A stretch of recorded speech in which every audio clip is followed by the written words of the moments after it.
Hello everyone, I am Kinjal Patel, Assistant Professor at LJ Institute of Engineering and Technology in the Department of Computer Engineering. So here is the part 1 of chapter 3, Parsing Theory, lecture 13. So in last lecture we have started one example of LR0 parsing and performed first step and constructed canonical set of LR0 items. Now in this lecture we'll construct LR0 parsing table. So before learning the rules to construct LR0 parsing table, we'll see the layout of table. That table contains two parts, action and goto, where action contains terminal symbol and goto contains non-terminal symbols, and the row represent the item set. Means if there are item set from I0 to IN, then the row represent the set 0 to N. And we need to make two entries in the table. First one is for shift and second one is for reduce. So for shift we'll make the entry S and for reduce we'll make the entry R. So next, rules to construct LR0 parsing table. So first rule is to construct canonical set of LR0 items for grammar G'. So we have already created item set I0 to I6 for a given grammar. Now second step is to construct state I from II item set. Means if there are item set I0 to IN, then construct state from 0 to N. Then the parsing actions for state I are determined as follow. So first step, so we need to make two entries in table. First one is for shift and second one is for reduce. So for shift entry, if go to II comma IA equals to IJ, then set action I on A to shift J, where A must be terminal symbol. Means if I equals to 0 and J equals to 1, then go to I0 comma A equals to I1. So here shift J will become S1. So set S1 entry in from I to A. Okay. If I0 comma A equals to I1, then set S1 entry from I to A. Means from 0 to A. Then next rule is for reduce entry. So if there is production A derives alpha dot.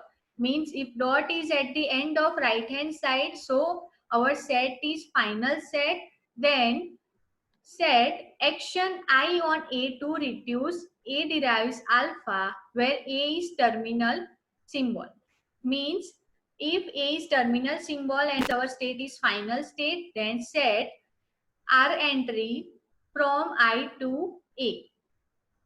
Then third rule is if S dash derives S dot is in II, then set action I comma dollar to accept. Means if there is entry S dash produce S dot is in only one state, so set that entry as accept from I to dollar.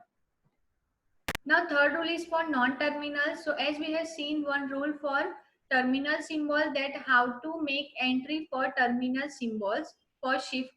Okay. Now we'll see that how to make entry for non-terminals for shift. So if go to II comma A equals to IJ, then go to I comma A equals to J. So for non-terminal symbol, we'll only add J to the action of I comma A.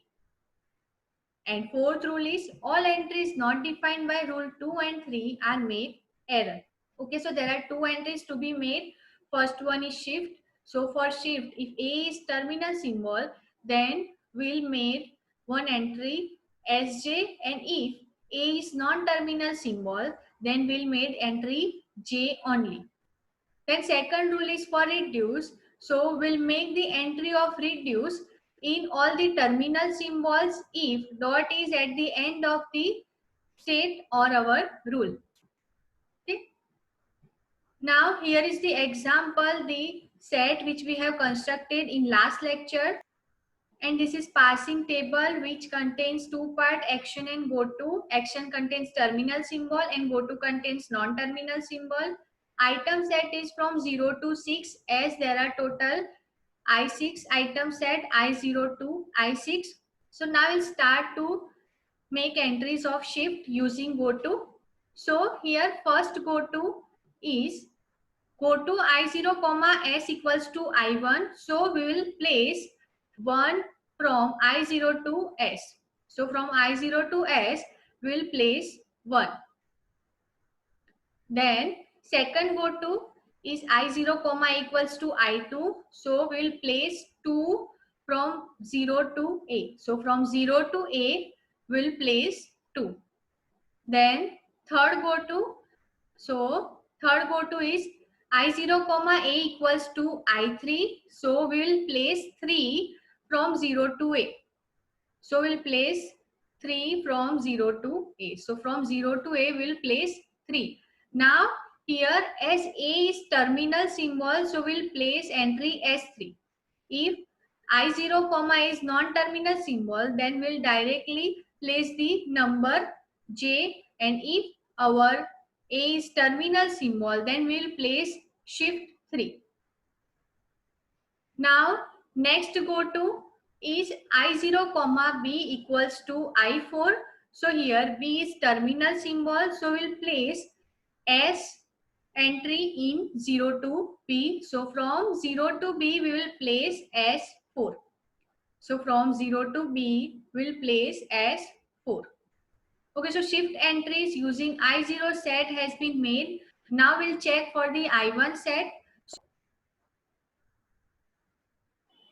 So in I1 set, there is no goto entry to any other state, but as I1 is final set, as S dash derives S dot, dot is at the end of the right hand side. So if so as I1 is final state, dot is at the end of the right hand side. So we'll make one except entry for this state. So rule says that if there is production, S dash derives S dot, then make except entry from 1 to dollar. So from 1 to dollar, we'll make except entry. Okay. Now we'll check for the I2 set. So for I2 set, there is one goto entry is I2 comma A equals to I5. So we'll place 5 from 2 to A. So from 2 to A, we'll place 5 as A is non-terminal symbol. Now here I2 comma A equals to I3. So as A is terminal symbol, so we'll place S3 in I2 comma A. So from 2 to A, we'll place S3. Now third entry. So third goto is I2 comma B equals to I4. So from 2 to B, we will place S4. From 2 to B, we'll place S4. Now I2. Now for I2, shift entries has been made. So now we'll check for the I3 set. So in I3 set, there is goto I3 comma A equals to I6, where A is non-terminal symbol. So we'll place 6 from I3 to A. So we'll place 6 from I3 to A. Now next goto is goto I3 comma A equals to I3. So we'll place S3 from I3 to A. So from 3 to A, we will place S3. Now third goto is goto I3 comma B equals to I4. So we will place S4 from 3 to B. From 3 to B, we have placed S4. Okay, so shift entries in I3 state has been made. Now we'll check for the I4. So from I4, there is no goto to another state. So no entries will be made. Then we'll check for the I5 state. So as I5 also has no goto condition, so no entries will be made. Now we'll check for the I6 state. So I6 also does not have any goto condition. So no more shift will be added for this set. Now we want to make the reduce entry in table. So for that, give numbers to each production that S dash A is first production. So 1 will be added. then A derives A is second production, so 2 will be added, then A derives B is third production, so 3 will be added. So if we want to reduce S derives A, then we'll place R1 in all terminal symbols. And if we want to reduce A derives A, then we'll place R2 in all the terminal symbols. And if we want to reduce A derives B, then we'll place R3 in all terminal symbols. So first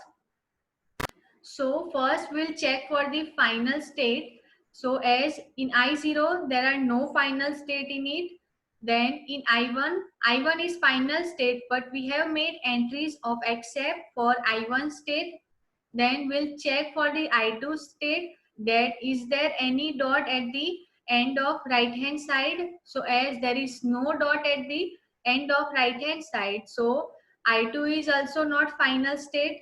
Then we'll check for the I3. So is there any production where dot is at the end of right hand side? So there is no production where dot is at the end of right hand side. So I3 is also not final state. Now we check for the I4 state. So as A derives B dot, dot is at the end of right hand side. So I4 is final state. So we'll make reduce entry for I4. So A derives B dot is a third production. So we'll place R3. As A derives B dot is third production, so we'll place R3 in all the terminal symbols of 4. So all the terminal symbols of 4. So we'll place R3 in A, in B and in dollar also. So as our state is in I4, so we'll place R3 in all the terminals of item set 4. Now we'll check for the I5 state. Is I5 state is a final state? So yes, I5 is a final state as dot is at the end of right hand side. So we'll make entry reduce in I5 state. So S derives A is first production. So we'll make R1 entry in all the terminal symbols of I5. So in set I5, we'll make all the entries of R1 in all terminal symbols. So R1 will be placed from 5 to A, R1 will be placed from 5 to B, and R1 will be placed from 5 to dollar. Okay.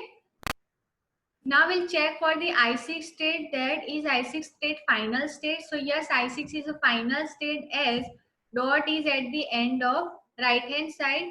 So we'll make reduce entry for A derives A dot. So A derives A is second statement. So we'll place R2 in all the terminal symbols of I6.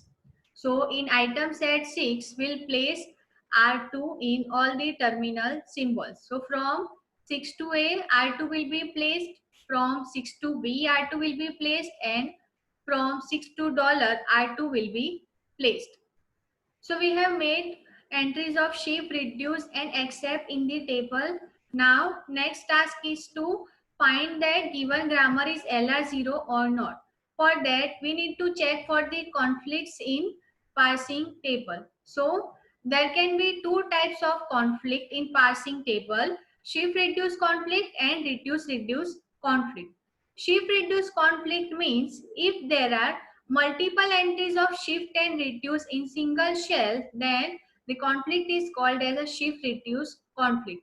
So if in LR0 parsing table there are multiple entries of shift and reduce in single cell, then the grammar is not LR0.